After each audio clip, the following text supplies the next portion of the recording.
Yes, oh, I was supposed to start, yes. Oh, anyways, sorry. Right, yeah. So I would just start the conversation. Yeah. So I think people love watching wrestling. I'm not sure, but at least I love watching wrestling, and I'm a big fan of this form of sport, which is very physical, and also, it's a live action, theatrics. A bit similar to this, but it's more grotesque on the other side. And it's the time when I felt really alive as a kid, watching all these, wrestlers, throw stones at one another, throw back rocks, and then, they start sledging, jumping off the ladder and climbing through, the barbed wires. And these were like, fascinating things to watch. Yet, it's slammed by, the critiques as, fake, scripted, choreographed, rehearsed, and even watered down. But it's okay, let's not get our hopes down, because there are defenders, and researchers, who understand this, phenomena of wrestling. At the time when I grew up, it was like WWE, and then later on it became WWF. So, no, it was WWF, and then it became WWE, yeah. So, I don't know what happened with the F and the E, but yeah, we understand it as an entertainment. And yeah, the defenders understand this phenomena as kayfabe, because they understood that people are not stupid, People are not just going to watch other wrestlers, throw rocks and chairs at one another. But instead, the phenomena states that people are actually invested in the storyline, They're invested in the character development. When they see those things happen, they find themselves, in those people, And so, it's interesting. But that was not the point. The point is that I'm here to share a story, yeah?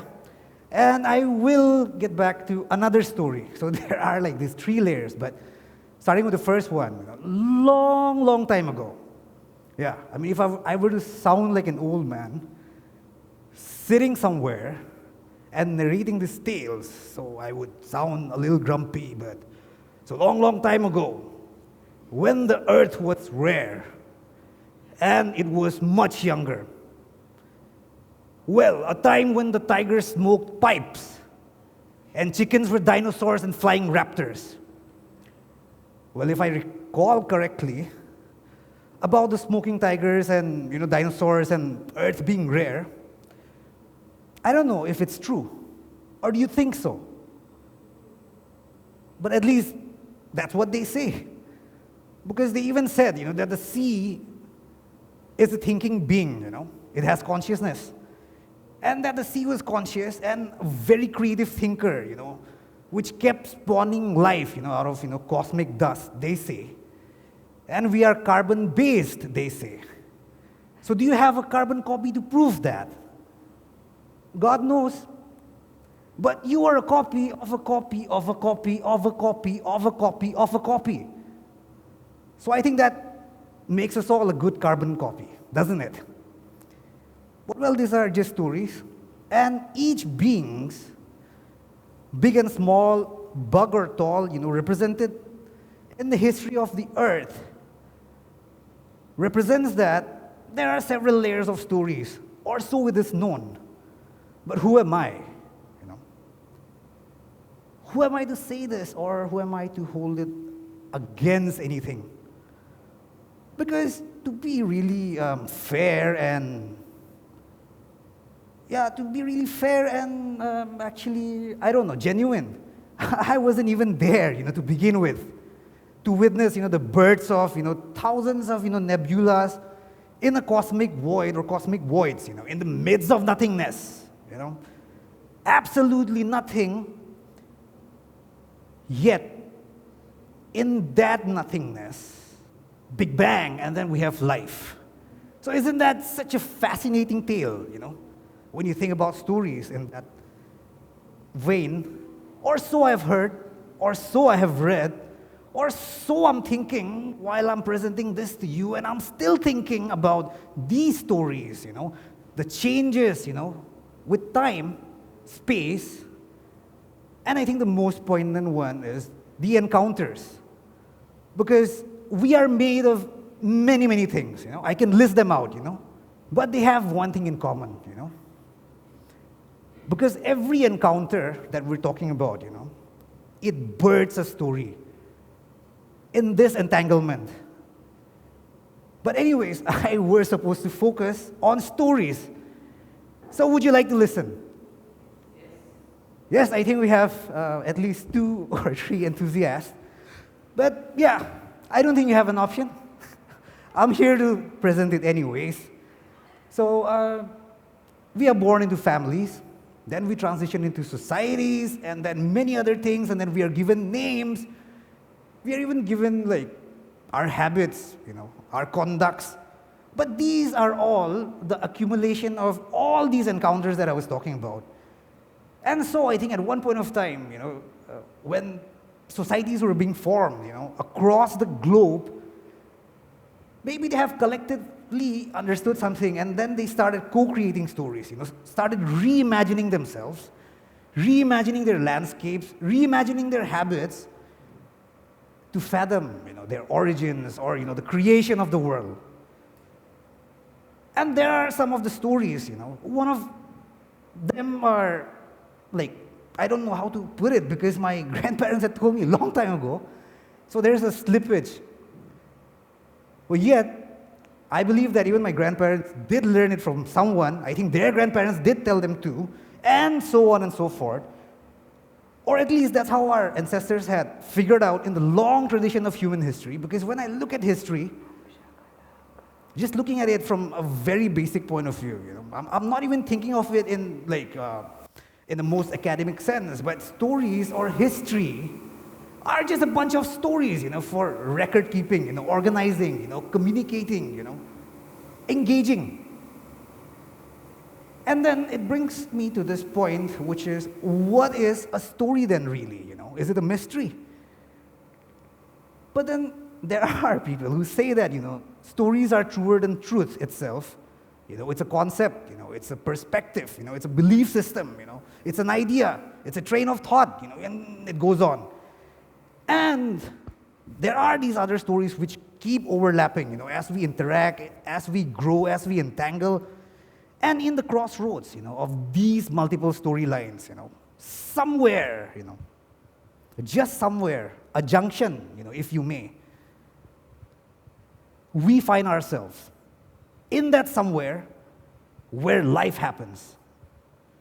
I guess, because in stories, the most fascinating thing is it's not just about stories, it's about your stories, about my stories, about their stories, about our stories, and about our stories become their stories becoming mine, and mine becoming yours, and everyone's becoming this complete universe filled with this ample data about just stories. I don't know, it's fascinating to me. It might not be to the people. But, I believe, and I truly believe that we are all storytellers, or at least that's how the humans were starting to make sense of, their environment and, to do away with, this natural threats and calamities. They had to band together and they had to stick together so that, they can survive the onslaught. And the interesting thing is then humans started forming this language. So language itself is a story, which then helped them to communicate, their thoughts, their feelings, emotions. Because we are storytellers, and as storytellers, we are creators of our own realities, masters of our fates, propellers of our destiny, albeit for a short time in a mega multiversal storyline, in the grander schemes of things, let's say, the cosmic story, So we are a collective.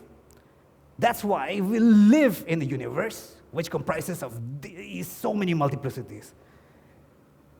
So it is our responsibility. And so we all tell stories, Some are heard, some are not. Some are silent, some become louder than the others and even become popular to the state that, it becomes like a propaganda, an ideology, a political belief, religious dogma, whatever it may be, maybe a band manifesto. So then, it's important to ask at this point of time, because some stories are more important than the others. So my question is then, why should they be more important, What stories are we telling ourselves? And what stories are we leaving behind for the future? And just so that I can have just one last moment with you, I would like to end this by prefacing my entire talk, which started 17 years ago with an assignment that was given to me and my classmates, of course, by this English teacher. And she happened to give us this assignment where, we were supposed to imagine ourselves in the next 20 years, and then coming back to school, and then giving a speech about something. And so I began writing this story 17 years ago. And lo, behold, I'm here. The story is real. It is so real. Even I can't even imagine that, a script that I wrote 17 years ago is actually manifesting as we are engaging in this encounter. So this is the biggest entanglement which brought back that story from 17 years ago. And with that, I would like to ask if anyone's interested, in joining me in singing these 2 lines, or I think it has 3 lines, this nursery rhyme. So I don't know if you guys grew up singing this, but I grew up singing this, and while growing up, I realized that it was not just a nursery rhyme. It had so much philosophy and so many things, compressed and put down in the format of 2 to 3 lines for kids. Imagine, imagine they put it for kids because it's very simple. I'm going to just start chanting the first 3 lines, and then after that, I'm going to remember that you remember what I'm singing. So I'm going to sing the first line, you'll sing the second line, I'll sing the third line, of course, and then we end it. But anyways, it goes something like, row, row, row your boat gently down the stream. Yeah, so with that, I think I would like to conclude. It's just a dream, so why don't we build new one?